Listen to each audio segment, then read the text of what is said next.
বসে, আর তারা কামড় দিতেই কপিলা গরু নড়ানড়ি শুরু করে। কি হলো বলতো তোর?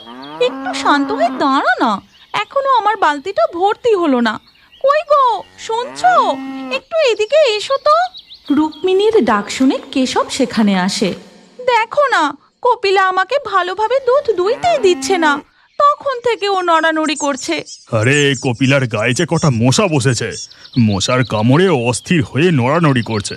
দাঁড়াও, আমি মশাগুলোকে তাড়িয়ে দিই। কেশব তার গামছা করে গরুর গায়ে ঝাপড় দিয়ে মশাগুলোকে তাড়িয়ে দেয়। তারপর কপিলা গরু শান্তভাবে দাঁড়িয়ে থাকে, আর রুক্মিণীরও দুধ দোয়া হয়ে যায়।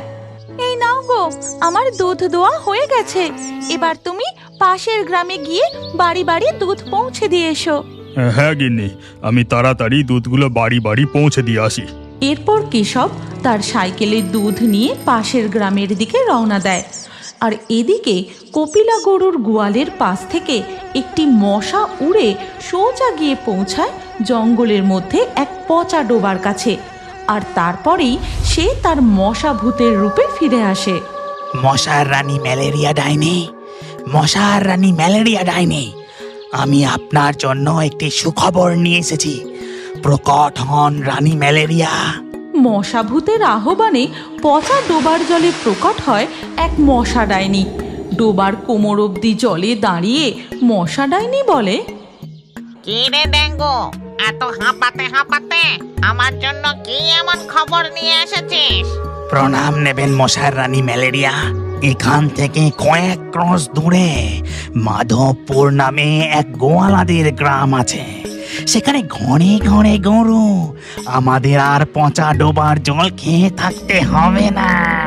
ওই গ্রামে মশাদের পেট ভরানোর কোনো অভাব হবে না। বলিস কি রে ডেঙ্গু, চল চল, আমাকে এক্ষুনি নিয়ে চল। কতদিন হয়ে গেল আমি পেট ভরে খাইনি, আমার খুব তৃষ্ণা পেয়েছে। মাফ করবেন মশার রানী ম্যালেরিয়া। জানেন আজ কি হয়েছে?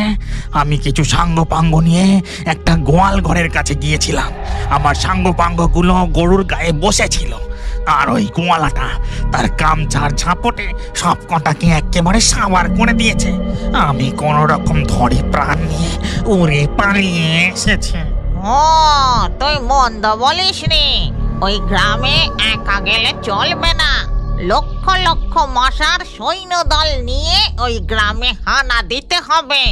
মশার জ্বালায় আমি ওই গ্রামবাসীদের অতিষ্ঠ করে তুলব।